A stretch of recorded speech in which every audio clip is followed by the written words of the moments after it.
بەرنامەی ئەمڕۆ بە سپۆنسەری کۆمپانیای ئەسێ بۆ بازرگانی مۆبایل شیری ئەڵتونسا.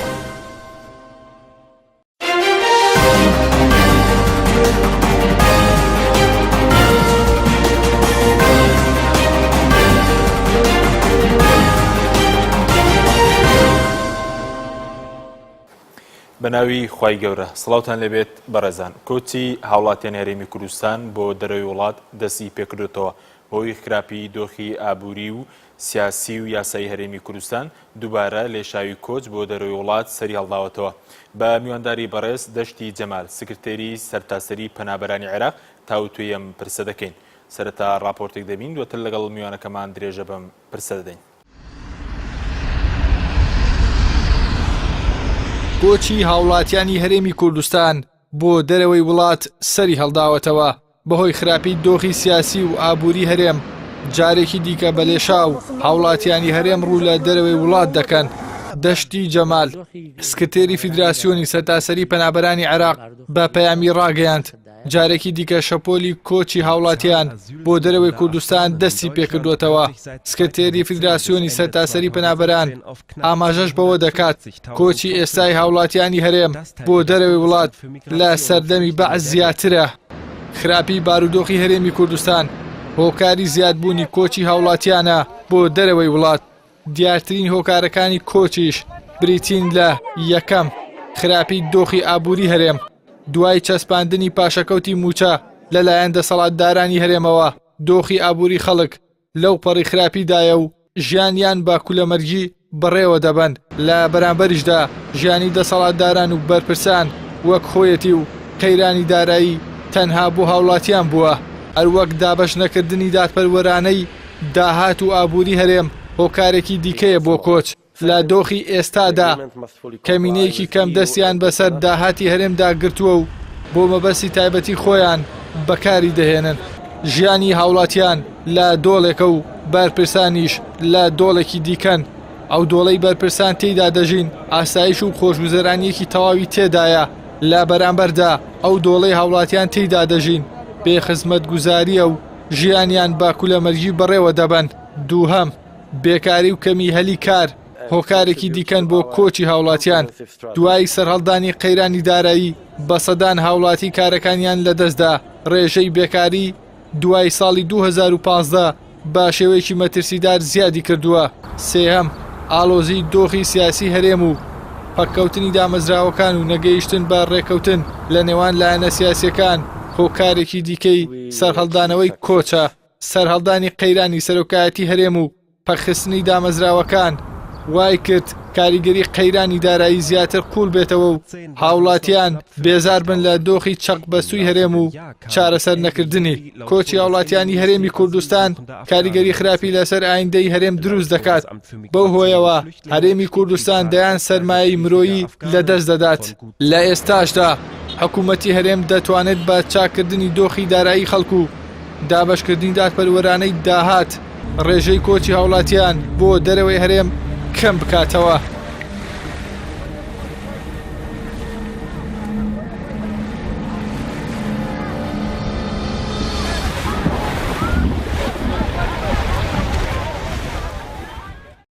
دووبارە سڵاوتان لێبێت بەڕێزان. کاک دەشتی بەخێر بێن. سوپاس بەوان بەدەبوونتان بەخێرش بێنەوە بۆ کوردستان. ئەگەر سەرەتا لەوە دەست پێ بکەین ئایا کۆچ بە شێوەیەکی بەربڵاو دووبارە سەری هەڵداوەتەوە بۆ وڵات لەلایەن هاوڵاتیانی هەرێمی کوردستانەوە؟ بەڵێ تەمام نەمەوێ بڵم کە دیاردەی ڕووکردنە هانداران لەلایەن هاوڵاتیانی هەرێمی کوردستانەوە دیاردەیەکی تازە نییە و بە تایبەتی کابینین لە دوای ساڵی 2000 لە مانگی 2015ەوە ئەم لێشاوە جارێکی تر بە تایبەتی بە دوای ئەم شکانەوەی ئەم قەیرانە ئابووری کە لە کوردستانە هەیە لەسەری خەڵکی کرێکار و زەحمەتکێشی کوردستانە جارێکی تر کە ئەوێنین ڕۆژ بە ڕۆژ بە تایبەتی ئەو قوربانیە زۆرانی کە لە مانگی 2015ەوە درێژەی بوو کە هەر لەو ماوەدا زیاتر لە 160 هاوڵاتیانی هەرێمی کوردستان لە دەریای ئیجێدا بەداخەوە گیانیان لەدەستدا. و ئەم دیاردەیە هۆکاری واقعی خۆی هەیە کە هۆکاری سیاسی و ئابووری کۆمەڵاتیە لە کوردستانە یەکێک لەو هۆکارانە ئەم بارودۆخە چەق بەستوی ئێستای کوردستان هەروە گوتم ئەم قەیرانە کەمەشکێنەی کە ئێستا دەسەڵاتدارانی کوردستان لەسەری خەڵکاشکانیانەتەوە بەهێنانی سیاستی پاشەکەوتی موچە نەبوونی هەلی کار بێکاری گرانی بازار نەبوونی خزمەتگوزاریەکان سەرەتاترین خزمەتگوزاری خەڵکە ئاو و کارەبا و پێداویستە سەرەتایەکانە دەبینین خەڵک لە ئازار بۆتە ئاواتێکی دوورە دەست بۆ خەڵک نەبوونی هەلی کار بۆ قوتابیانی دەرچوانی زانکۆکان پەیمانگاکان سەرکوتی ئازادێگان لوژدانی بە لێشاوی سەرۆت و سامانی ئەم کۆمەڵگایە لایەن دوو دەسەڵاتی بنەماڵەوە لە کوردستان شەڕی داعش دانی سەدان بەڵێن لە هەڵبژاردنەکان و درۆکردن لەگەڵ خەڵکی کوردستان ئەمە بە جۆرێک فەزایەکی ناومێدی خستۆتەوە لە نێو کۆمەڵگادا و خەڵکێکە ئەمڕۆ دەواازەیەکی باشتر ببینێ بۆ بە شوێن ژیاندا دەگەڕێ بە شوێن ژیانێکی ئارام و ژیانێکە لایەنی کەم ئایندەیەک بۆ خێزان و بۆ مناڵەکانیان دەستە بەرکەن بۆیە دەبینین کە خەڵکێکە ئەمڕۆ ناومێت کراوە لەم کۆمەڵگایە بە ناچار ڕێگەی هات و نەهاتی پەنابەری هەڵدەبژێرەوە دەشبێنین کە بەداخەوە لەم ڕێگەیەدا دەیان کارەسات و ڕووداوی نەخوازرا و دەبیستین کە لەو ڕێگەیە هاوڵاتیانی هەرێمی کوردستان لەگەڵا ڕوبەڕوو زۆر باشە بەڵام ئەو کۆچێکی ئێستا هەیە لە کوردستان خۆ دەزانین و زۆر کۆچێکی ئارەزومەندانەیە کۆچێکی زۆرە ملێشێ ئێستا ئەم کۆچەی ئەوەی کە لە کوردستان هەیە کۆچێکی ئاسایی خۆت ئەمە ڕاکردنە لە دەست نەعەدالەتی و گەندەڵی ئەوەی کە ئێستا هاوڵاتیانی هەرێم ڕوو لە دەروی وڵات دەکەن بە بڕوای من ڕاکردنە بە معنایە من ناتوانم کەلیمەی کۆچ بەکارە چونکە کۆچ هەتا ئەم جۆر زاراوانە کە ئێستا هەم وڵاتانی غەرب هەم وڵاتانی ئەوروپا ئاگاهانە ئەم مستەڵەحانە بەکارێنن بۆ بەلاڕێیابردننی واقعەکە کە ئەمڕۆ لەم کۆمەڵگانەیە خەڵکی با بڵێن خەڵکی ئەم کۆمەڵگانەی ناچار بە ڕەوێکی بە کۆمەڵ کردووە بەڕاستی ئەم دیاردەیە کە ئێستا هەیە هەم لە کوردستانە هەم لە عێراقا هەم لە زۆربەی وڵاتانی کە ئەمڕۆ جەنگ و شەوی کۆمەڵاتی و نائارامیتایە بەرهەمی شەڕ و کێشمەکێشی هێزە ئیمپریالیستەکانی جیهانە بۆ سەر لە نوێ دابشکردنەوەی جیهانەمەوە دەبینین کە بەرحال لە دوای شەڕی خلیجی یەکەمەوە ئەمریکا هەوڵیدا لە ناوی سیاستی نەزمی نوێمی جیهانیە ئەو کارەساتەی خۆڵقان کە خۆڵقانی لە خۆرهەڵاتی ناوەڕاستە بە دوای 11 سپتەمبەر پێێنێتە قۆناغێکی ترەوەم سیاستە لەژە ناوی شەڕی دژی تیرۆرە ئێستا دەبینین دنیای یەک جەمسەری بۆتە دنیای چەند جەمسەری کێشمەکێشمی ئەم هێزە ئیمپریالیستە گەورانە و تەنانەت ئەو دەوڵەتانەشی کە لەم ناوچانەدا دابەش بوون بە دووبەرە لەم نێوەدا و بەم هۆیەوە ئاگری شەڕ و نائارامی و پشێوی کۆمەڵایەتی و بارودۆخێکیان خۆیان و ئەحزابە جۆ لە مستەکانیان بە حزابی ناسیۆنالیستی و حزابی ئیسلامی و لەم کۆمەڵگانە هەڵخستووە و پشتیوانیانەکەن و بەو هۆیەوە خەڵکی ئەم کۆمەڵگان ناچار کردووە کە خەڵک بە شۆن ژیان ناگەڕێ وێ بە بڕای من ئەم دەوڵەتانە خۆیان سەرچاوی ئەم دۆخەن کە لەم کۆمەڵگانە خەڵکیان ناچار بە ڕەوەیەکی بە کۆمەڵ کردەوە ئێستا دێن زاراوەی کۆچ بەکاردێن لە کاتێکا کۆچ بەڕاستی اختیاریە کۆچ گەڕانە بە شوێن کاردا کە مەسەلەیەکی اقتصادی لە پشتیەوەی هەر وەک چۆن جاران بۆ نمونە کرێکارانی مصری داهاتنە عێراقەوە یا کرێکارانی تورکیا دەچنە ئەڵمانیا بەپێی عەقدێک ئەمانە کۆچێکی ئارازومەندانە و گەڕان بە شوێن کاردایە بەڵام ئێستا ئەم زاراوانە یان خستۆتە نێو وەوەی کە بە ناوی قەیرانی کۆچناوەبن بۆەوەی کە ئەو سیاستەی کانەوێت دەستی ناوی نانین کۆچ ناوی دەنێن ڕاکردن ڕەوێکی بە کۆمەڵە بەرهەمی ئەو جەنگ و نائارامی و دامەزرانی دەسەڵات و حکومەتێکن لەم کۆمەڵگانەیە کە دەسەڵات و حکومەتی نامەسئولن بەرامبەر بەژیان و هاوڵاتیانی خۆیان ئەوە دەبینین هەموو سیاسەتی ئەمریکا و ئەوە بوو کە لە دوای ڕوخانی ڕژەمی باسەوە خەڵکی عێراق و دەستورێکەدان مەزانەوە تا ماساتەکەیمان بینین شەریش شیع و سوننەوە تا هەم دقی ئێستاش درێژەی هەیە و هەتا ئەو دەستورێک کە لە عێراقداننا دەستوری فدرالیزمێکی قەومی کە بینین یەک بە دوایەکەوە تا ئاکامەکەی بە شکست گەی ئاکامەکەی بە جەنگ و کێشە و ململانێ و ئاوارەیی و دەربەدەری و هەموو ماساتانی کەسا لەسەر ساحەی سیاسی عێراق و کوردستانە دەبینین بەرهەمی سیاسەتی ئەوانە ئەگەر ئەوان ئەم دۆخیان نەکردایە بە نسیبی خەڵک ئەگەر لە دوای ڕوخانی ڕژەمی بەحسەلانی کەم دەسەڵاتی کسکۆلاری غێرە قەومی غێرە دینی مافی هاوڵاتی بوونیان بە ڕسمی بۆ خەڵکی ئەم کۆمەڵگایە بە ڕسمی بناسەیە ئەمڕۆ ئەم ئاکامە کارەسەدباری کێسا دەیبینین ڕوبەڕووی خەڵک نابوو بۆیە بەم معنایە ئەوان مەسئولن بەرام بۆ بۆشە پێویستە لە سەریان کە ئاکامەکەی قبولکەن بەڵام ئەمڕۆ لە بەرامبەر ئەم قەیرانی کێسە خۆیان بە قەیرانی کۆچبەران ناوێنێن ئەوەی کە بە لێشاو دەبینین فقط لە ئەم ساڵدا زیاتر لە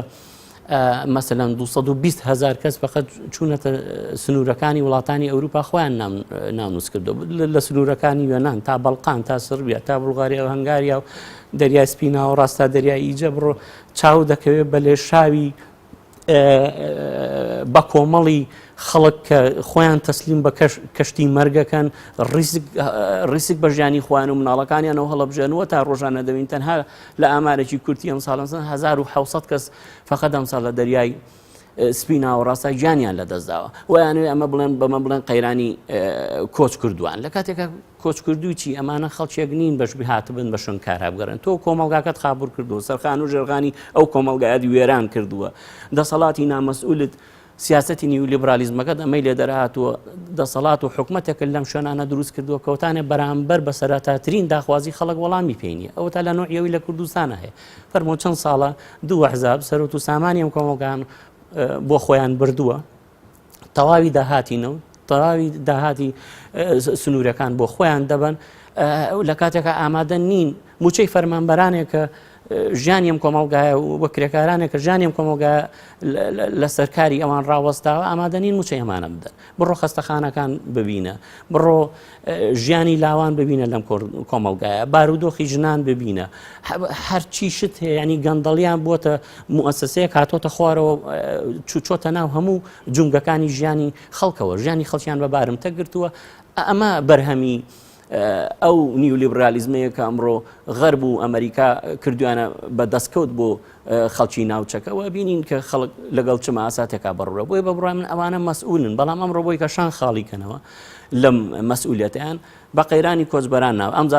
زاراوانیان هێناوەتە ئارەوە زیاتر لەمانە ژوەختی ئەم خەڵکە دەیانەوێت کەسانێک کە شانسی ئەوان هێناوە ڕووبکەنە وڵاتانی ئەوروپا دەبینین سنوورەکان بەڕویانە داخن دەبینین سیاسەتی ئەسکەرتارێت و کەشتی جەنگی و دەیان وەسایلی جۆرا و جۆری نائینسانی بەرامبەر بەم خەڵکە بەکار دەبن وەختێش دەگەنە نێو سنوورەکان ئەوە جگەل لە گرتن و ڕاونان و مامەڵەیەکی نائینسانیانە لە بەرامبەرم پەنابەرانەیە لە ڕاگررتنیان لە گرتوخان دەست بەسەرەکان لە شوێنە سەربازەکان لە هایمەکان لە ژێر خێوەتەکاندا و دەبینەوە ببینین لە سنووری تەواوی سنووری ئەوروپا تەماشاکەن وەگوتم لە سەربیاوە تا بەڵقان تا هەنگاریا و بولغاریا و وڵاتانی تری هەتا کەمپەکانی وێنان تەنها ئەمساڵ لە جزیرەیەکی وەک سامۆس 12 حاڵەتی خۆکوژی بوو یعنی هەتا پەنابەرانیان ناچار کردووە بەهۆی دۆخی خراپی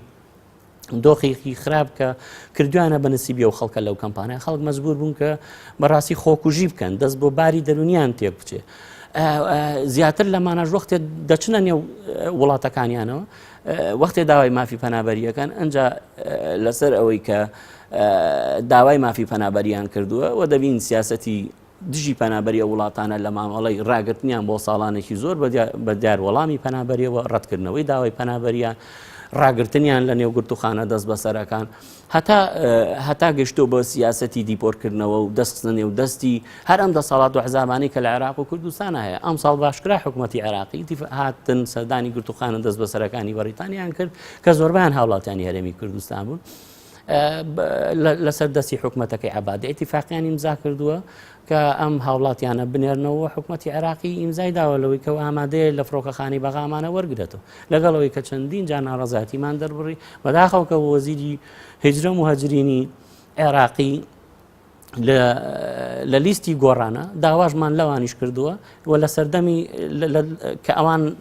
پۆستی ئەو وەزارەتیان بەدەستەوەیە بەڵام دەبینین کە لەسەر دەستی وەزارەتەکەی ئەوانە ئیتیفاقی ئیمزا کراوەوە مامەڵە و سات و سەودا و بازرگانی یەکرێ بە هاوڵاتیانی کوردستانەوە ئەمێ بڵێم کە لە هەموو سەرێکەوە هەم دەوڵەتانی غەرب و خۆیان کە شەریکن لە خوڵقانی ئەم دۆخەکە لە منتیقەکە هەیە نەتەنها لە غەرب و ڕۆژاوبەت شتێک شەریکن کارێک بوو مەسەلەن بۆ کۆچ بۆ دەرەوەیە ئەو نائەرامی کە لە منتیقەیە هەیە ئەوەی کەم کۆمەلگانان کردوتە مەیدانی جەنگ و کێشە و ململانەکانی خۆیان ئەوە دەبینین لە عێراق ئەوە دەبینین لە سووریا سیاسی ئەمریکا لە عێراقاوە کە بینیمان شکستی خوارد، لە سووریا گیری خوارد بە دوای گرتنەوەی حەلەب و جێگا و ڕێگا و موقعیەتی رووسیا لە سووریا دەبینین کە ئەمریکا لە سووریاشە پاشە کشێ بە سیاستەکانی هاو بەم معنایە شەڕ و کێش بە کێشمی ئەم دەوڵەتە زلهێزانەیە وە گوتم بۆ سەر لە نوێ دابشکردنەوەی جیهان لە بینی خۆیانە سەر لە نوێ مەناتقی دیاریکردنی مەناتقی نفوسی خۆیان و بۆ قازانج و سوود و سەرمایە و مۆنۆپۆڵەکانی بازاری ئازادن ئەم شەڕیان بەڵێ بەم معنایە ئەمان شەریکن و بەرپرسن لە قبوڵکردنی ئاکامەکانی خەڵکێک کە بەم هۆیەوە ڕووەکات و سنوورەکانی وڵاتانی ئەوروپا دەبڕێ بەرپرسن لەوەی کە مافی پەنابەری بەمانە بدەن و هەر ئێستاوە تا دەبینین کە خەڵکی ئازادی خوازی ئەوروپا ڕێکخراوەکانی داکۆکی کار لە مافەکانی پەنابەران ڕێکخراوە ئینسانەکان دەبینین ڕۆژانە لە بەرامبەر سیاسەتی دەوڵەتەکانیان کە وەختیان پەنابەرانە ڕووەکەنە سەر سنوورەکانیان داوا لە دەوڵەتەکانەکەن کە سنوورەکان بەڕویان بکەنەوە هەموو خۆپشاندانەکانی ئەم ساڵ ئەگەر ببینین لە تەواوی ئەوروپا لەو بۆنە جیاجیاکاندا لە بەرامبەر سیاسی تەقەشوفی وڵاتە ئەوروپیەکان لە بۆنەیەکی ئار کە ڕۆژی جیانی چینیگرەکە لە سەراسەری ئەوروپا دروشمی سەرەکی خۆپشاندان و ڕێپێوانەکان لە سویسرا بگرێت تا بەریتانیا تا وڵاتانی ئەوروپا دروشمی بە خێربێن پەنابەران بوو وام ئێستا گوشارێکی گەورەیان هەیە بەسەر سیاستی وڵاتەکانی خوانەوە بووی کە ئەم سیاستیان لە مقابلی خەڵکێکە قوربانی جەنگ و نەئارامی پشەوی کۆمەڵایەتیە مافی پەنابەریان بۆ بەڕستی باشە و باسی بەرپرسیارەتی وڵاتان کە بەس لە ئاستی ناوخۆ ئێستا و کۆچێک کە دەستی پێکرێتەوە بەرپرسیارەتی دەسەڵاتی کوردی لە چیدایە لە چ ئاستێکدا بەرامبەر بەم دۆخە بە بڕای من هەرەوەی کە باسمان کرد بەرپرسیارەتی گەورە لە ئەستۆی حکومەتی هەرێمی کوردستان و لە ڕیزی پێشەوە لە ئەستۆی یەکێتی و پارتی و حکومەتی بنکە فراوانە ئەمانە چەند ساڵ بەر لە ئێستای دیعایان ئەویان بوو کە حکومەتی بنکە فراوان دروست دەکەن وەڵام بە وەزئی خەڵکەن گوزەرانی خەڵک چاکەکەن ژیانی خەڵک چاکەکەن دەسەڵات دەستا و دەست پێەکەن لە خلالی پەرلەمانەوە چاکسازیەکەن و ژیانی خەڵکە گۆڕن بەڵام ببینین چ شتێک کۆمەلگایان بەم مۆزع چەق بەستوی ئێستا گەیان کۆمەلگایان بەم جێگەیەگەیان کەوتانێ دەیان بەداخەوە خەڵکی هاوڵاتیانی هەرێمی کوردستان و گەنج و لاوی ئەم کۆمەلگایە لە ڕێگای ژیانی هات و نهاتی پەنابەریە ژیانیان لەدەستدا بەبێەوەی هیچ کەسێک خۆی بکا بە ساحێوی ئەمانە تەنانەت لە کاتی گێڕانەوەی تەرمەکانیشیانە ئێمە مواجهەی ئەم دەسەڵاتەمان کردووە بەداخەوەی استعدادی هاوکاریان نەبووە بە معنایە کە مەگەرەوەی کە لە جێگەیەکا لە ژێر گوشاری کەس و کار و ئێمەدا بوو بن لە جێگەیەکا جوابیان بەمانەدا بێتەوە بەم معنایە بەڕای من ئەوە دەسەڵاتە کە جواب هەلی کاری نییە بۆ گەنجانی ئەم کۆمەلگایە ئەوە دەسەڵاتە کە بیمەی بێبەکاری نییە بۆ ئەمانە ئەوە دەسەڵاتە کە بازاری گران کردووە ئەوە دەسەڵاتە کە ئازادی هەڵسوڕانی سیاسی و ئازادی ڕۆژنامەگەری سەرکوتەکە ڕۆژنامەنووسێ لەسەر مخالەفەتکردن بەو دەسەڵاتە تیرۆرەکە ئەوە ئەم دەسەڵاتەیە کە سەرەتاترین پێداویستەکانی خەڵک کە ئاوە کارەبایە خزمەتگوزاری تەندروستیە ڕێگەوبانە هەمووی بۆتە بەڵایە کە ڕۆژانە خەڵک بەدەستیەوە دەناڵێنێ بەڵێ بەم معنایان دەسەڵاتە بەرپرسە لە ژیانی خەڵک بەرپرسە لە خۆشکردنی ژیانی خەڵک ئەگەر ئەمانە ئێستا لەم قەیرانەی کێسە ڕوبەڕووی کوردستان بۆتەوە بات نایە پارە نووسەکانی خۆیان بێننە دەرەوە پارەی بانقەکانی ئەوروپایان کە لە زاری ڕۆژنامە جیهانیەکانەوە باسی ئەو پارانە دەکرێت کە لایەن هەردوو دەسەڵاتی بنەماڵەوە لە نێو بانقەکانی ئەوروپادا خەوێنراوە ئەگەر ئەوانە بێننەوە بیخەنە خزمەتی خەڵکی کوردستانەوە خەڵک بۆچی وای لێ دێ خەڵک مامۆستایەک موچەخۆرێکی ئەم کوردستان وەختە تۆ موچەی نەیەتێت چۆن بتوانێت ئیدامە بە ژیانی خۆی و مناڵەکانی بدا لەم کۆمەلگایە ئەمە کارەساتە ئەگەر لە هەر جێگەیەکی دنیام شتە ڕوویدا ئەم دەسەڵاتە بەڵایە بۆ خەڵک لە سێرا دەکات بە بڕای من بەڵێ هۆکاری ئەساسی ئەم دەسەڵاتەیە لە هەموو شوێنێکی دنیاە وایە تۆ دەسەڵات مەسئولە لە دابینکردنی ژیان و گوزەران و ئەمنیەت و ئاسایشی خەڵک کەرامەتی ئینسانیان لەم کۆمەلگایە شکانووە بڕۆ هەموو تیجارەتی لە دەرمانەوە بگرە تا کردویانە تا کوردستان بۆتە جێگەیە بۆ ساختکردنەوەی خراپترین کاڵا لە وڵاتانی دەوروبەر و لە وڵاتانی چین و ئەوە کە دەێنرێتە ئەم کۆمەلگایە بەبێەوەی بۆ یەک لەحزە بیر لە ئایندە چارەنووسی خەڵک لەم کۆمەلگایە بکرێتەوە بڕۆ خانە نشینان ببینە بڕۆ خەڵکی کەمەندام و موچەیەکە موچەیەکی مەمرەوەژی کە بەوانیاندا ببینە تۆ چەند مانگە ئەمانە ڕاگیراون بەدەیان تەسیریان لەسەر ژیانی کۆمەڵاتی خەڵک کردووە بڕۆ چەندین خێزان لێکتر جیا بوونەتەوە ئەم دۆخە بۆتە کارەساتێک بۆ ژیانی خەڵک بەڵێ ئەوان مەسئولن و مەسئولن لەم دۆخەی کە ئێستا بەسەر ڕوبەڕووی خەڵکی کوردستان بۆتەوە وەگەر ئەوان وەک گوتم لەم قەیرانەی کە ئێستا ڕوبەڕووی کوردستان بۆتەوە کە بەشێکە لە قەیرانێکی جیهانی ئەگەر ئەوان باتنە ڕێگەیەکی کارساز و عملیان بخستایەتە گەڕ بۆەوەی کە وەڵام بەم مشکلێ بدەنەوە نەگەوەی کە بێن سیاسی پاشەکەوتی موچە بێن ئاکامەکانی قەیرانەکان لەسەری خەڵکا بشکێنەوە نەگەوەی کە ئامادەنین ئەمان دەست بۆ پاریژە زەمینەکانی خۆیان بێنن بیخەنە اختیاری خەڵک لەسەری خەڵکەژەرەکە شکاوتۆ نەک بەرپرسان بۆیە کۆچی زیادی کردووە نەخێر مویەک لە پارەکانیەوان کەم نەبووتەوە ئەوە خەڵکە کە ڕۆژانە ئەوێ بە قوربانی ئەمە ئەوەی کە دەشی بینین ئێستا بەم ڕۆژگارە کە بابەتی ئەم ڕۆمان ئەو باسێ مەسئلەی ڕووکردنە هاندارانە هەمووی قوربانی سیاسەتی ئەوانە بەداخەوە بڵێەوە ئەوانن ئەم جانیان نائەمن کردووە کەرامەتی ئینسانی خەڵکی ئەم کۆمەلگایان خستۆتە ژێر پرسیارەوەی خەڵک بە ناچاری خەڵکێک کە ئەگەر چی ڕووکردنە هاندەران ناڕەزایەتیەکە بەرامبەر بەدەسەڵات کاردانەوەی خەڵکە بەرامبەر بەو دەسەڵاتە بەڵام بەداخەوە کە ئەمە کاردانەوەیکی سلبیە کاردانەوەی ئیجابی هەمیشە پێمان وایە ڕێگەی لە جیاتی ڕێگەی هەڵبژاردننی ژیانی پەنابەری و ئەم هەموو مەرگەساتە کە ڕوبەڕووی خەڵکە بێتەوە ئێمە هەمیشە بانگەوازی ئێمە بۆ ئەو خەڵکانەوە بووە کە بێن لە پاڵ ناڕەزایەتەکانی خەڵک لێرە ڕابوەستن کە هەر لێرە هەر ئەم ڕۆژیانی خەڵک چاپ بکەین لەگەڵ ئەوەشا کە ئێمە لە پاڵ ماف و حرمەت و کەرامەتی ئینسانی هەموو ئەو کەسانە ڕادەوەستین کە بە هەر هۆیەکەوە بێ دەیانەوێت کوردستان جێبێڵن بە هەر هۆیەکەوە بێ دەیانەوێت لە شوێنێکی ترژیان بکەن و ئێمە ئازادی سەفەر و هاتوچۆ و جێگۆڕچێ و دنیا بینی بە مافێکی سەرەتایی هاوڵاتیانی کوردستان دەزانین هۆکاری چێک کە پێشتر بۆ نمونە هاوڵاتیان هەرێمی کوردستان لە دەستی بەعس ڕایان دەکرد ئێستا لە دەستی دەستەڵاتێکی کوردی بۆ گەیشت و بەم دۆخی کە ئێستا هاوشێوی مەسەلەن سەردەمی بەعس هاوڵاتی کوردی لە دەسەڵاتێکی خۆماڵی ڕووبکاتە دێرەوە ئەو دەسەڵات و سیستەمەیە کە ئەمانە لە ماوەی 26 ساڵە حاکمێتی خۆیان بەنوع عشقاڵ شێو ئیمتیحانیان لەسەر ژیانی خەڵکدا بەداخەوە ئێمە کێستا هەتا مەسەلەی ڕیفراندۆم هاتۆتە پێشەوە لە ساڵی 92 لە 95 بەرەو دواوە ئێمە هەر ئەم قسەوە کاوڵاتیەکی ئەم کۆمەڵگایە هەرو قسانە و ئەو ڕێگا چارانەمان قسۆتە بەردەمی ئەو بەردەمەم کۆمەڵگایە ئەو کاتانەی کامانە خۆیان بە سیاستەکانی ئەمریکاوە گرێدایەوە خۆیان بە سیاستەکانی دەوڵەتانی منتیقەکەەوە گرێدایەوە ئەو کاتێک کە پشتیان کردە بەرژەوەندەکانی خەڵک ئەو کاتێک کە شەڕیان لەسەر ئەوە بوو شەڕی ناوخۆیان هەڵگیرسان هەر لەوێر 10,000 کەس کوژرا و دەیان خەڵکی تریش ئاوارە خەڵکیان نائومێد کرد هەر لەو کاتێمە وتان باشترین ڕێگە ئەوەی کە ئێستا ئەم منتیقێکراوە بە ناوچەی ئەمن نە ڕژەمی سەدام لەسەر کارە کە ڕژەمێکی دیکتاتۆر و هەموو ماساتانەی بەسەر خەڵکێناوە ڕێگای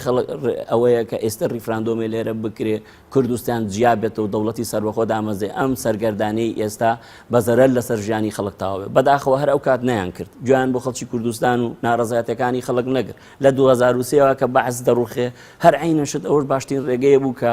بەداخەوە کە وەزعی داگیرکاری ئەمریکا سیناریۆیەکی ڕەشی کرد بە نسیب و چارەنووسی خەڵک لە عێراقدا ئەگەر دەوڵەتی دوای سەدام حوسێن دەوڵەتێ وایە ئەو کارە ساتانەی کە ئەو ڕژێمە قەومێ شۆڤێنیستەی بەرامبەر بە خەڵک ئەو کارە ساتانی کردتانان بەرامبەر هاوڵاتیانی خۆی ڕژەمێکی تر دامەزرایە کە خەڵک لەسەر سیاسەت ئیعدام نەکرایە خەڵک لە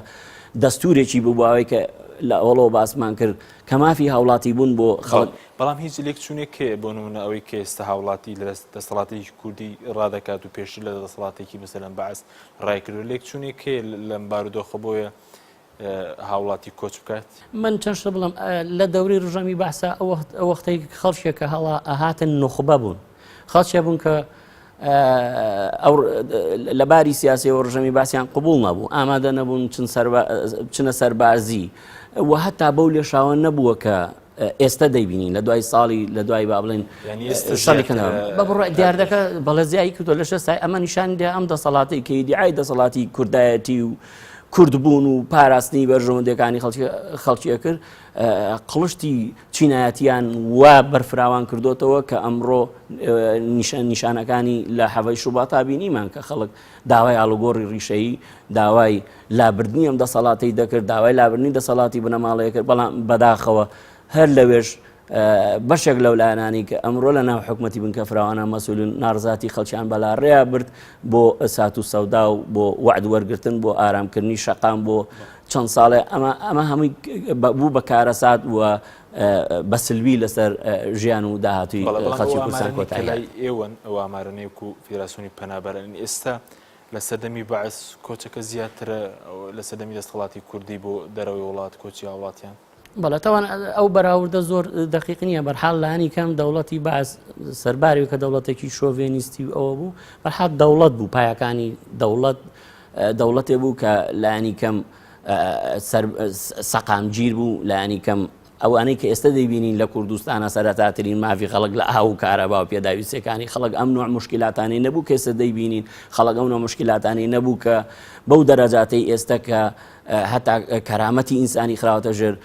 پرسیارەوە بەڵام ئێستا دەبینین بەداخەوە دیاردەکە و کۆمەڵگاکە بە شێوەیەک تر تەبدیل بووە من پێمان جۆرە بەراوردەکە زۆر دروست نییە ئەوە نییە کە ئەوە بێ بەعز لەمان ئەوە تر بێ ڕژەمی بەعز ڕژەمێکی دیکتاتۆر بوو تا سەرمۆخ دژی ئینسانی بوو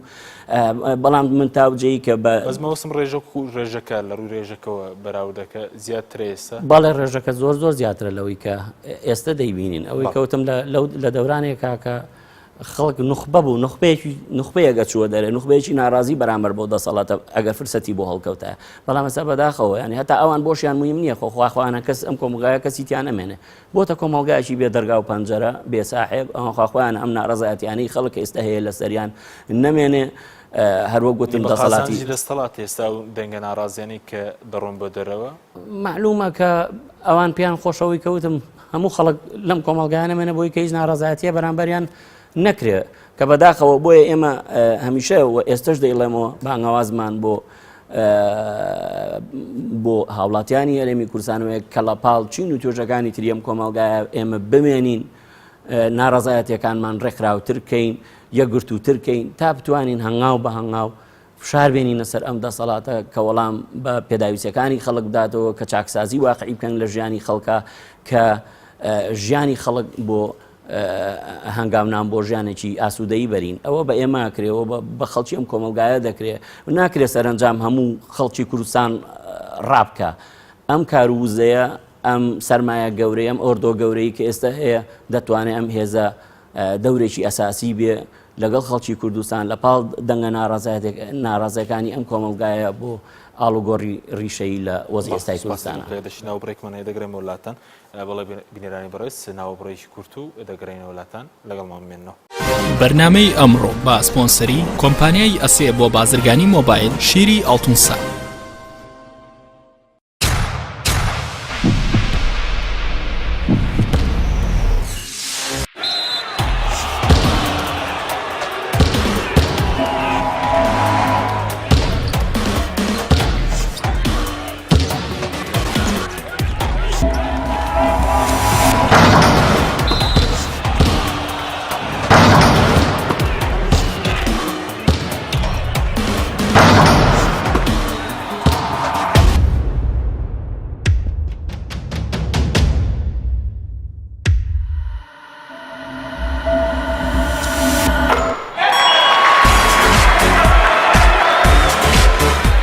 سەرکەوتنە گەورەیە تەنها شیری وشکی ئەڵتونسای تەمێکی ڕاستەقینە و 100% سروشتی نۆشی کە و هەمیشە بە بەهێزی بمێنەرەوە. نوێترین ئۆفەر لە کۆمپانیای ئەسێەوە ئێستا مۆبایلی زیرەکی ئەسێ Q5S 4G LTE کە بە فینگرپرینت کار دەکات بە قستی مانگانەی تەنها 59,000 پێشەکی و مانگی تەنها 14,000 دینار. نوێترین مۆبایلی زیرەک و پێشکەوت و بە نزمترین نرخ بۆ تۆی خۆشەویست. ئەسێ Q5S 4G LTE. کۆمپانیای بەیزا لە پێنە و بەرەنگاربوونەوەی قەیرانی دارایی و پێشکەشکردنی باشترین ئامری کارەبایەتی نۆماڵ کۆمپانیای بەیزا بووە بریکاری گشتی کۆمپانیای زەمگی ئیتالی هەروەها فرۆشتنی بەرهەمەکانی باقیستی هەژدەمانگ بە هاوڵاتیان سەلاجە و موجەمیدە هەموو جۆرەکانی سپلێت تەلەڤیزیۆن و تەبەخ و مڕەشەح، فڕن و مایکرۆ، گسکی کارەبایی، غەسالەی جلشتن و قاپشتن. بەیزا مامی هاوڵاتیان. کۆمپانیای دنیا دیکۆر. کۆمپانیای دنیا دیکۆر ئامادەیە بۆ دانانی دیکۆراتی ماڵ و شوێنە گشتی و حکومیەکان. کۆمپانیای دنیا دیکۆر هەڵدەستێت بە دروستکردن و دانانی کەوانتەر و ژووری نووسن و ئۆفیسی گەشت و گوزار و جبسم بۆردی مەغریبی و کاغەزی دیواری ئیتاڵی و تەختەی ئەرزی تورکی و ئەڵمانی و جیاکردنەوەی هۆڵ بە HDF و MDF و داری سروشتی. کۆمپانیای دنیا دیکۆر دنیایەک بۆ دیکۆراتەکانتان. ناونیشان سلێمانی فەرعی یەکەم، شەقامی بازنەی مەلیک مەحموود بەرامبەر پارکی مەلیک مەحموود. فەرعی دووەم، شەقامی بازنەی مەلیک مەحموود بەرامبەر سۆپەرمارکێتی ئاڵتون. فەرعی سێیەم، ناوچەی پیشەسازی یەک بەرامبەر تاقیگەی بیناسازی. کۆمپانیای دنیا دیکۆر. تۆپ ئارت، تاکە بریکاری تۆڕی میدیایی کۆمەڵ بۆ دروستکردن و بڵاوکردنەوەی ڕیکلام. تۆپ ئارت. دووبارە سڵاوتان لێبێت بەڕێزان. کاک دشتی ئەگەر باز لە زیانەکانی کۆچ بکەین، ئێستا ئەو کۆچێک کە هەیە زیانێکی بۆ داهاتووی هەرێمی کوردستان ئەو کۆچە بەلێشاوی کێسە دەستی پێکردێتەوە؟ بەڵێ تەمان هەروە گوتم ڕۆشنە دەرەوەی ئەم ئۆردۆ گەورەیە، ئەم هێزە ئینسانیە گەورەیە بەڕاستی تەمان لە قازانجی خەڵکی کوردستان نییە، لەگەڵەوەی کە خەڵکی کوردستان ئازادە چ جێگەیەک بۆ خۆی هەڵەبژێرێ، لە کوێ پێی خۆشە بژی، لە کوێ پێی خۆشە ژیان و داهاتووی مناڵەکانی دەستەبەرکە. ئەمە مافەشی ڕەوای خەڵکی کوردستانە. بەداخەوە گەرم کۆمەلگایە دەوڵەت بوایە خەڵک بیتوانایە بە شێوەیەکی ڕسمی گەشت و گوزار بکە، بە شێوەیەکی ڕسمی دنیابینی بکە، بە شێوەیەکی بڕۆشتایە هاتوو چۆی هەر شوێنێک کە خۆی پێی خۆش بە، لە هەر جێگەیەکە پێی خۆش بە نیشتە جێبە. وەڵام بەداخۆی ئێمە ئێستا ئەوە نابینین. ئێمە لەگەڵەوەی کە لە پاڵ ماف و حورمەتی میسانە نەڕاوەستین کە هەر جێگەی بۆ خۆیان هەڵەبژێرن، بەڵام تەبعەن ڕۆشتنی ئەم ئۆردۆ گەورەیە بۆ سەر ئایندەی ئەم کۆمەڵگایە چین بوونم لە چڕۆیەکە کۆمەڵگەی ئێمە لە ڕۆشتنی ئەوان زیان دەکات. بەو معنایی کە بەو معنایە زیان دەکات کە ئەمانەوە گوتم ئۆردوویەکی گەورەی ئینسانین، توانایەکی گەورە و وزەیەکی گەورە لە نێو میسانانەیە هەیە. ئەگەر ئەمانە لە ناو کۆمەڵگای کوردستانە بمێنەوە بە دڵنیایەوە تەسیریانە بێت لەسەر هەر خەباتێکی ڕەوای خەڵکی کوردستان بۆ باشکردنی ژیانی خەڵک لەم کۆمەڵگایە، ئەوانە توانن بەشێک بن لەو ناڕەزایەتیانەی کە ئێستا وەگوتم بە شێوەی جۆراوجۆر لە هەر دەورەیەکە لە حەڤەی شوبات و لە پێش حەڤەی شوبات و لە ڕۆژانی دواییشە کە بینیمان تا ناڕەزایەتەکانی مامۆستان دەتوانێت ئەم هێزە گەورەیە، ئەم توانا گەورەیە بەگەڕ بخرێت بۆ ئاڵوگۆڕی ڕیشەیی، بۆ وەلانانی ئەم دەسەڵاتە، بۆ دەسەڵاتێکە ڕەنگی خەڵک پرسیارەوە کە مەسەڵەن حەڤەی شوبات هەبوو، ناڕەزایەتی مەدەنی هەبوو. یعنی ئەم جۆرە لە دەسەڵاتانە گوێ بە ناڕەزایەتی مەدەنی دەدەن تاوەکو مەسەڵەن نەڕۆشتیان لەم کۆمەڵگەیە بتوانێت فشارێک دروست بکات. بەڵێ ئەگەر ئێمە بچینە سەر هۆکاری ئەوەی کە بۆچی ئەم ناڕەزایەتیانە بەنجام نەگەڕن، بێ زۆر هۆکارە بێمە لەسەری قسە بکەین. بەشێکی لەوەی کە لەوەڵەوە باسم کرد بەداخەوە کە ئەو حیزب و لایەنە سیاسیانێکی داعای ئۆپۆزیسیۆنیان ئەکرد دەوری سلبیان لەسەر ئەم ناڕەزایەتیانە بوو. دەنا خەڵک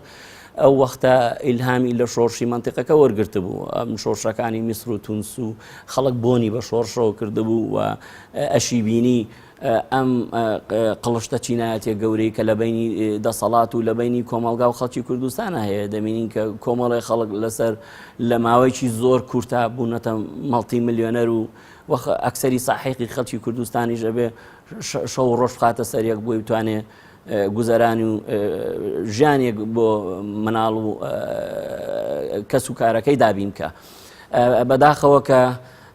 ئەمانە هەمووی تەسیری بوو ئەم لایەنانی کە لە نێو ئەو ناڕەزایەتیانەیە بوون. دەنا خەڵک گوژمی دابوو بەخۆی ئەو کات، خەڵک ئەگەر دروشمەکانی ئەو کاتانە بینینەوە یادی خۆمان، خەڵک داوایە کرد کە ئەم دەسەڵاتە بڕوە، خەڵک داوایە کرد دەسەڵاتی بنەماڵی نەوەی، خەڵک داوای ئازادی و عەدالەتی کۆمەڵایەتی دژ بە گەندەڵی خەڵک هاتووە مەیدان. بەڵام بەداخەوە ئەمە تەسیراتی سلبی و بە جۆرێک ئەمە ناومێدی خستە بۆ دەورەیەک، تەسیراتی لەسەر ڕوحی مقاومەتی خەڵک، ڕوحی ناڕەزایەتی خەڵک دانا. سەرباریەوەی کە نائینسیجامی خەڵکی و ناڕێکخراویش ئەوەش بەشێکە لەوەی کە ئەوەتانە هەموو دەقەیەک ئێمە لە ناڕەزایەتیەکانە دەبینین ڕابەران و ڕێکخەرانی ناڕەزایەتەکان بەداخەوە کە نابینین کە بۆ نمونە لە ناو سندیکاکانی خۆیان، لە نێو سندیکاکانی مامۆستایان ئەمانە ڕێکخراو بن و دەست بۆ نوعێتر لە ناڕەزایەتی برن کە دەسەڵات ناچارکەن کە وەڵام بە خواستەکانیان باتەوە پاشە کشێ بکەن بە هەر زەخت و زۆرێک ئەمڕۆ فشار کە ئەمڕۆ دەسەڵات بۆ سەر ئەو ناڕەزایەتیانە دەیهێنێ ئەمە زۆر هۆکاری تریژەیە کە تەسیری بۆ لەسەر ئەم ناڕەزایەتیانەوە بە زۆرێکیش بەشێکیش بووە لە خەڵک کە بەم وەزعان ناومێت بووە بەڵام کاک دەشو خۆت و دوجار چارەسەرمانەوە و هەوڵ گۆڕانکاریدانە نەک بەجێشتنی وڵات ئێمە ڕێگا چارەی واقعی ئەوەیە لە ڕیشەوە دەستبەرین بۆ ئاڵوگۆڕی واقعی لەم کۆمەلگایە تا تۆ ئەم شتە نەکەی هەتا ئێمە نەلە هەر لەم کۆمەلگا بەڵکو ئێمە بەرامبەر بە وڵاتە ئەوروپیەکان وەختێک کە نامان ناڕاستەی سەرۆکی پەرلەمانی ئەوروپا و نەتەوە یەکگرتووەکان و هەموو لایەنە سیاسیانی دەغیل لە وەزعی ئێستای مەنتیقەکە کردووە هەمیشە ئەوەمان خستۆتە ڕوو کە ڕێگا چارەوە نیە ئێوە سنوورەکان داخان ڕێگا چارەوە نییە ئێوە سیاستی پەنابەریتان تونگەکەنەوە ڕێگا چارەوە لەو کۆمەلگایانەوە ژیانی خەڵک بگۆڕێ کە ئێوە بەداخەوە ئێوە لە پاڵ دەسەڵات و حزابێکان ڕاوەستاون کە ئەم دەسەڵات و ئەحزابانە نامۆن بە ئینسانێت نامۆن بە دیموکراتی نامۆن بە سەرەتاترین مافەکانی خەڵک وە تا تۆ ئەمە چارەسەر نەکەی ئەم ڕێگا ڕاکردنە و ئەم شەپۆلە گەورەیە بە بەردەوامی درێژەی دەبێت وێمە پێمان وایە ڕێگا چارەی واقعی ئەوەیە کە خەڵکی کوردستان بمێنەوە لەگەڵەوەی ئازادن چ جێگەیەک بۆ خۆیان هەڵە بژێنەوە ئێمە لە پاڵیان ڕاوەستین و فدراسیۆن و ڕێکخراوەکەمان هەروەک هەمیشە دەورمان بووە بۆ هاوکاریکردنیان ڕێنوونیکردنیان ڕزگارکردنیان لە دەستی سیاستی دیپۆرکردنەوە لە گرتوخانەکان گرتنی پارێزەر تا وەرگرتنی مافی پانابەری و هەنگاوەکانی دواتریان بۆ تێکەڵابوون لەو کۆمەلگایە دەورمان بووە لێرەش پێیان دەڵێن ڕێگا چارەوەنیە خۆتان بەنەدەست ژانی هات و نەهاتی پەنابەری و کەشتی مەرگ ڕێگە چارەوەی لێرە لەگەڵ هاوچینەکانی خۆمان دەستخێنە نێو دەستی یەکەوە بۆ درێژەدان بە خەباتێک کە سەرجەم ئەم بارودۆخی ئێستا قڵب کاتەوە بە قازانجی خەڵک بەڵێ ئەگەر بینی سەر ئامارەکەن ئەوە مارەنەی کەلای ئێوە نیچ تا ئێستا ئامارێکتان هەیە لەسەر ئەم ساڵ چەند هاوڵاتی هەرێم یاخود بڵێن عێراق کۆچیان کرد بێت بۆ دەرەوەی وڵات یاخود ئەوانەی کە کۆچ دەکەن ئایا بە ڕێگەی یاسایی هەیە یاخود زیاترینە ئەوە ڕێگەی نایاساییە ئەوانەی کە کۆچ دەکەن بۆ دەرەوە بەڵێ تەبەنە و ئامارانی کە ئەم ساڵ لە بەردەستێمە ڕاستەکەی ئاماری وەزارەتی گەشتیاری تورکیایە ئەوان ئەو شتیان خستۆتە ڕوو کە زیاتر لە 240,000 کەس لە عێراقا گەشتیان کردو بۆ تەبەن بەشێکی زۆریش لەوانە کە بە شێوەی ڕسمی چوونەتە نێو تورکیاوە و لێشۆ تایەتی تەبان کە بەرە و هەنگاوی ناوە بەرە و یۆناان و وڵاتانی دیکە ڕۆشتنەوە ئامارێکە کە لە بەردەستی ئێمە هەیە و دیارە ئاماری تریشمان لایە کە مەسەلەن ئەم ساڵ لە بەریتانیا نزیک مەسەلەن لە سەرەتای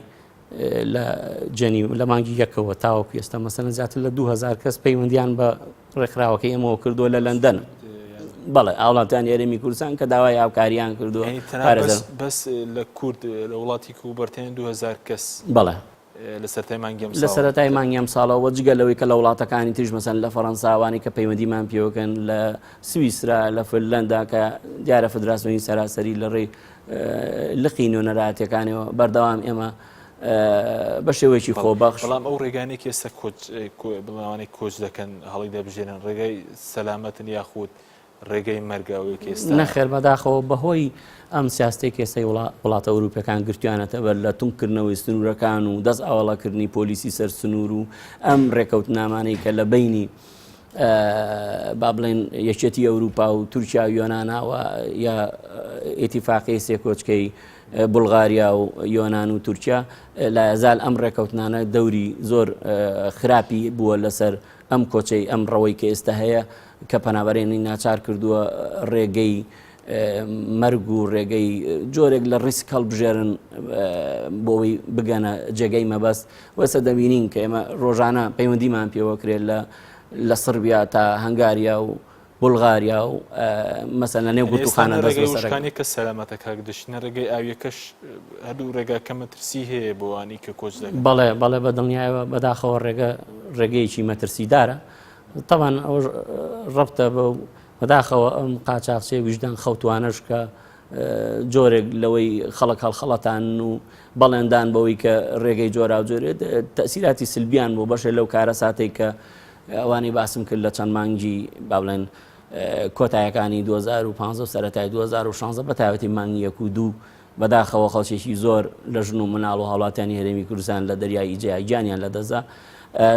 ناچارن کە پەنابەران بەم ڕێگەیانە بگەن و یاخود بە ڕێگەی تری باڵێن شاحینەی گەورە بۆ وڵاتەکانی تری ئەوروپا کە ئێستا ژمارێکی زۆر لەوانە لە ڕێگەدا چ لە نێو زیندانەکان و گرتوخانەکانی یۆنانە چ لەوانەی بولغاریا و هەنگاریا پەیوەندیان بێمەوە کردو خۆشبەختانە فدراسیۆن وەگەمیشە توانیمانە بەهانایانەوە چین بەشێکی زۆر لەوانەمان لە چنگی سیاستی بە زۆر نانەوە ڕزگار کردەوە خۆشبەختانە بەشێک لەو خێزانانە گەشتونەتە فەڕەنسا ئیقامەی 10 ساڵیان وەرگرت و بەشێک لەوانە گەشتونەتە وڵاتانی تری ئەوروپا ئێمە بەردەوامی لە ڕێگەی هەم نوێنەراتیمان لە تورکیا هەم نوێنەراتیمان لە وڵاتەکانی ئەوروپا بە بەردەوامی ئێمە ڕێنوێنی دروست ئەخێنە بەرپەی ئەو کەسانە هاوکاریان دەکەین هەتا لەسەر ئەمانە دانیشتوین لەگەڵ سەفارەتخانەکانی ئەو وڵاتانیان هەممان داوە بە وڵاتانی ئەوروپا کە وەختێک وڵاتانی ئێمە کەوتبنە بەردەم زیندانیکردن و یاخود کارەساتی خۆکوژی یا بەداخەوە تەنان لە جەژنی پێشوو بوو جەنازەی ترمان ناردەوە کار لەژێر گوشاری سیاستی دژینسانی وڵاتی بەریتانیا تقریبا لە ماوەی دوو مانگ ینی دوو حادیسەمان هەبوو کە هەردووکیان وڵاتانی هەرێمی کوردستان و خۆکوژیان کرد ئێمە جەنازەکەیمان ناردەوە ئێمە لە هەوڵین کە لەو ویزگایانەی کە پەنابەران ئەگەنە ئەو جێگایانە بە جۆرەی توانە ڕێنێنیانەکەین هاوکاریانەکەین وەگە ڕوبەڕووی کێشەیە گرفتێ بنەوە ئەوە حتمما هەوڵە دەین کە بەڵام ئەوە هەیە ئێستا حاڵەتی دەستگیرکردنی کورد هەیە مەسەلەن هاوڵاتی کورد کە کۆچی کرد بێت لە وڵاتان دەستگیر کرابێت حاڵەتی بێ سەر و شوێن بوون و ئەوانش زۆرە لەو ڕێگەیەدا بەڵێ تەوانم حاڵەتی بێ سەر و شوێنەکان زۆرمان هەیە لەو بارەوە تەوان ئامارێکمان لای من لە 2000 کۆتاییەکانی 2015 تا ئێستا مەسەن زیاتر لە 160 هاوڵاتی هەرێمی کوردستان فقط لە دەریای ئیجا خنکاون ئێمە توانیمانە لە ڕێگای کەس و کار و لە ڕێگای ئەنجومەنی وەزیرانەوە مەسەلەن نزیک بە 100 جەنازە لەوانە بجێڕینەوە 50مان هەیە کە 6مان لە یۆنان ناشتووە تقریبا نزیک 40 و چەند نەفرێکیشمان هەیە کە بێسەر و شوێنن یانی ئەمانەوە لە کاتی خنکانە ئێمە لە ڕێی فەحسی DNA و لیک و ئەمانەمان ناردووە هەم من بەسەردانێکم بۆ یۆنان هەم لە ڕێگای نوێنەراتیمانەوە لە یۆنان هەم لە ڕێگای لەقی کوردستانی فدراسیۆنەوە هەم لە ڕێگای دانیشتمان لەگەڵ سەفارەتی یۆنانی لە لەندەن ئەم فەحسانەمان گەیانەوە بۆ دۆزینەوەی ئەم کەسانە جگە لەوەی کە چەند حاڵەتی تری بوون بوومان هەیە لە تورکیا لە وڵاتانی دیگەی ئەوروپا کە لایەزال ئێمە هەم چارنووسیان دیار نیشم ئەمە هەیە لەبارە ئەوەی کە چارنووسیان دیار نییە تا ئێستا تەوانێ ئەم خاتەبەی دەوڵەتی تورکیامان کردووە لەسەر 3 کەیسکەوە چەند ساڵە ونن بەڕاستی چەند کەسێک ترمانەیە کە هەر لە 3-4 ساڵی ڕابردووە لەم ڕێگەی پەنابەری لە وڵاتانی هەنگاریا بولغاریا دیار نەماون ئێمە لایەزال هەم بە سەلیبی ئەحمەر و هەم بە دەوڵەتانەوە پەیوەندیمان کردو بۆ دۆزینەوەی چارەنووسی ئەم کەسانە و هەر لەم ڕێگەیەشە خۆشبەختانە من پێش گەڕانەوەم کەسێک تر کە ماوەیەک بوون بوو هەوڵماندا دۆزیمانەوە کەسانێک تریشێ لایەزال یعنی مەجهولن ئێمە تەوان هەوڵمان داوە ڕسمەکانیان ئەو زانیارانێ لە ڕێی کەس و کاریانەوە بەدەستی ئێمە گەیشتووە داومانە بە لایەنە پەیوەندیدارەکان لەو جێگایانی کەون بوون و لایەزال هەوڵەکانی فدراسیۆن بەردەوامە بۆ دۆزینەوەی ئەو کەسانە و ئاشناکردنەوەیان بە کەس و کاریان ئەی سەبارەت بە قاچاقچەکان مامەڵەی قاچاقچەکان لەگەڵ ئەوانەی کە کۆچەکەن چۆنە مەسەلەن هیچ کەسێکە بوو کە سەر پێچی کرد بوون و نەقاچاقچی کورد بوو بێ ئێوە سکاڵاتن لەسەر هەبوو بێت سەبارەت بە بازرگانیکردن بە کۆچبەرانەوە بەڵێ بەداخەوە تەبان مامەڵەیەکی ئەو پەڕینە مرۆڤانە بە بەرامبەر بە هاوڵاتیانی هەرێمی کوردستان و هەر لەلایەنەوە قاچاقچێ کوردانەوە کە لە سنوورەکان هەیە کراوە لە ماوەی ڕابردوودا و ئەمە ڕوایەتێکە با بڵێن زۆرتر لەلایەن ئەو پەنابەرانی کە ئەگەنە وڵاتانی ئەوروپا پەیوەندی بێمەوەکەن و کەیسی پەنابەرەکەیانە دەن لەوێ باسیەکەن کە ڕوبەڕوو چ کارەساتێ بوونەوە و بەشێک لەو بەداخەوە ئەو کارە ساتانەی کە ڕوویداوە بە دەرەجە یەکەم ئەمان لی مەسئولن لەگەڵەوەی کە هەرکەس تەمەن ئەو کەسێک خۆی ئینتیخابی خۆیەتی کە ئەوێ بچێت سەفەرکە بەڵام ئەمانە وعد و بەڵێن و هەتا بە جۆرێک ئەو پەیمان و بەڵێنانەی لە بینی قاچاقچەکان خۆیانە هەیە دەست و دەست پێکردنی خەڵک ئەمانە بۆتە هۆیەوەی کە کارەساتی گەورەی لێ بکەوتەوە بۆیە ئێمە هەمیشە هۆشداریمان داوە لە ڕێگای نوێنەرایەتەکانمان لە تورکیاوە بگرێت تا وڵاتانی دیگە کە پەنابەران باوەڕ بەمانە نەکەن خۆیان نەدەنە دەست قەدەر و قسەی بێناوەڕۆکی ئەم قاچاقچیانە ئەمانە درۆتان لەگەڵەکەن و بە هەموو توانامانەوە داوامان لەو کەسانی کە بە ئێمە پەیوەندیان کرد بێ خۆیان تەسلیم بە ڕێگەی دەریایی نەکەن خۆیان تەسلیم بە شەپۆلی بێڕەحمی دەریان نەکەن و ئەم قاچاقچیانە حتمەن درۆتان لەگەڵەکەن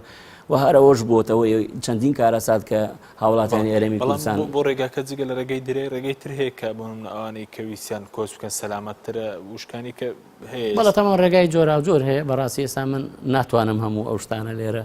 بەڵام خەڵگەی بە شاحی نارەوە خەڵک بە جۆرە ئیمکانیەت و یعنی با بڵێن پارەیە کە بەدەست ئەم کەسانەوەیە کە طبعا لەم وەزع لەم دەرفەتە هەمیشە بەڵێ طبعا ئەوە بڵێم کە دایما ئەم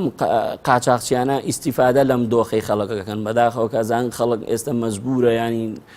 نەمێنێتەوە مناڵیان لە پارکەکانی تورکیا و نەگیرێن و دەستگیر نەگرێن بە تایبەتی ئێستا دەبینین کە ماوەی چەند مانگی ڕابردوو حکوومەتی تورکیا دووبارە هەڵمەتێکی ئەمنی گەورەی بەڕێخستووە مەسەن بۆ گرتنی ئەم کەسانە و ئەگەر بزانێ ئەمانە سیفەتی ڕسمیانی و پاسپۆرتیان پێنێ دەستگیریانەکەن ئەیانێنە مەسەلەن ئەم کەمپانەی کە لە عوسمانلی لای غازی عەنتا بۆ ئەوەک ئاماژەمان پێکرد لە ڕێی ڕاگەیاندنەکانی فدراسیۆن دەقی کوردستانەوە مەسەلەن هەفتەی پێشوو بوو نزیکە بە 7 هاوڵاتیانی هەرێمی کوردستان لەو ڕێگەوە دیپۆرکردنەوە لە 23 کەسی ترمانەیە ئێستا هەر بردویان نەتە ئەوێ فدراسیۆن دەقی کوردستان لە هەوڵایە لە پەیوەندی بەردەوامانی لەگەڵ لە ڕێی سەفارەت ئەو کەسانێکە لە سەفارەتی عێراقیەوانەوە هەیە بۆی کە پاسپۆرتی ڕسمیان بۆ بکەین و بە جۆرێک ئازاد بکرێن لەو شوێنە. سوپاسم کاتمەکەمەوە ئەگەر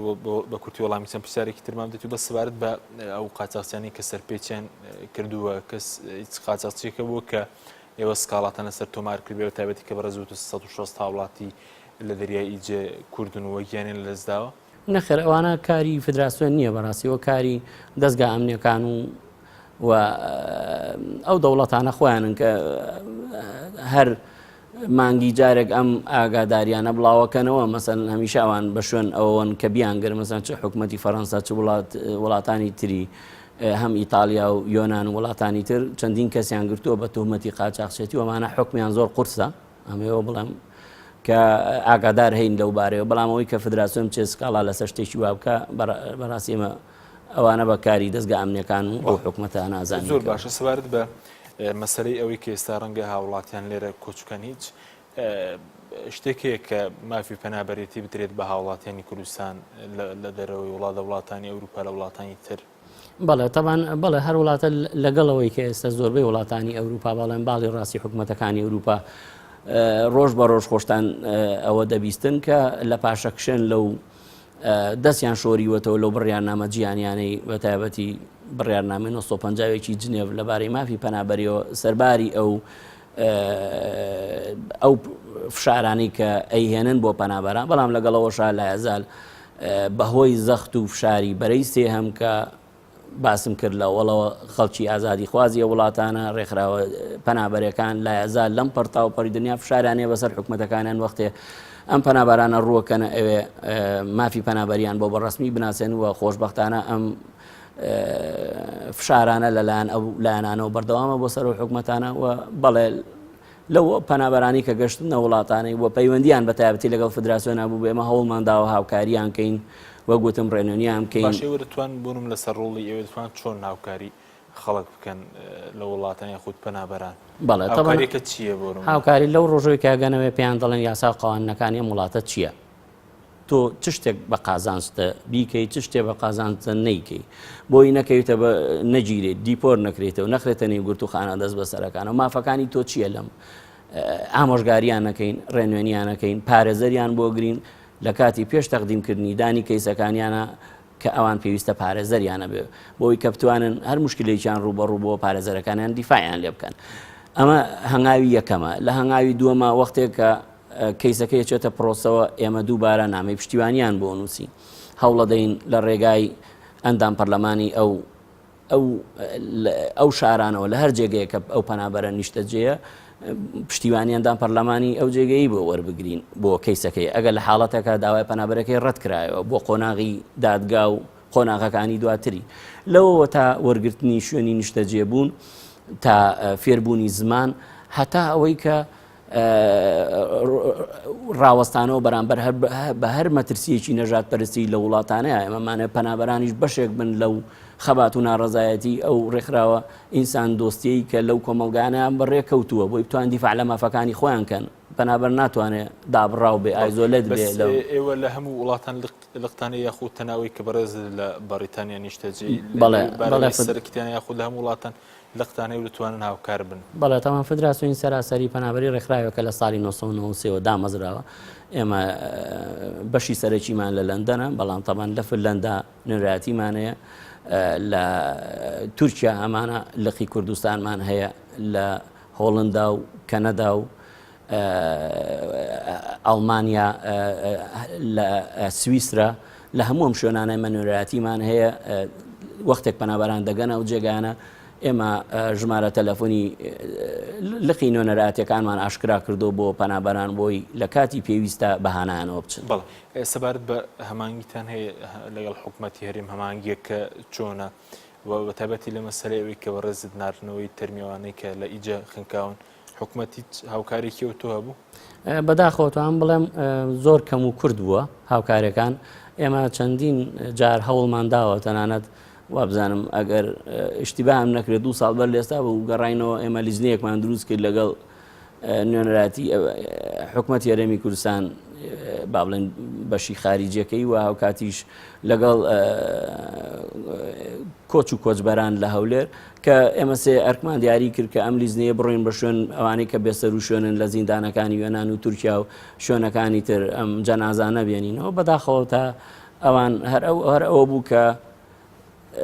ڕاگەیانەکانماندا لە ڕێمیدیاکانەوە من هەر لەوێش تاکیدم لەو بەڕێزانە کردەوە کە ئەمە هەوڵ و کاری جددیەوێ بەڵام بەداخەوە هیچ هاوکاریەک لەو بارەوە نەکرا بۆی کە بین ئەو پرۆژەیەکەوە ئەرچی حکوومەتی هەرێمی کوردستانە مەسئولیەتی خۆی نیشانە بەرامبەر بە هاوڵاتیانی خۆی بەڵام بەداخەوە ئەمەمان نەبینیوە بەڵام لەگەڵەوەشە لە پەیوەند بە جەنازەکان ئەمە هەوڵمان داوە هەم لە ڕێی گوشاری کەسوکاری ئەو قوربانیانەوە لە ڕێ ئەنجومەنی وەزیرانەوە بەڵێ بەشێک هاوکاریان کردوین بۆ ناردنەوەی ئەو سەد تەرمەی کە من باسم کردە لەوەی ڕابردووە بەڵام ئەمە ئێشتا کافی نییە بۆەوەی کە بەرامبەر بە حەجمی کارەساتێک کە ڕۆژانە هاوڵاتیانی هەرێمی کوردستان لێرە و لەوێ لە مەناتیقە سنووریەکان لە وڵاتانی ئەوروپا و ئەوروپای شەرقی و یۆنان و وڵاتانی دراوسێ ڕوبەڕووی کێشە و گرفتی جۆرا بنەوە. بەڵێ سوپاس دەکەم دوا پرسیارم زۆر بە کورتی چی بکرێت بەوەی کە ڕەنگە کۆچ ناتوانێت بنابڕ بکرێت بەس کەم بکرێتەوە چی بکرێت؟ بەڵێ تەمان سەری سەرەتایی بۆم دۆخ من هەروە گوتم ڕێگا چارە ئەوە نییە کە خەڵک کۆچ بکە ئێمە هەمیشە بانگەوازمان بەوەیە کە خەڵک خۆیان دەتوان ئایندە و ژیانی خۆیان بنەخشێنن ڕێگای سەفەر ڕێگەیەکی پڕ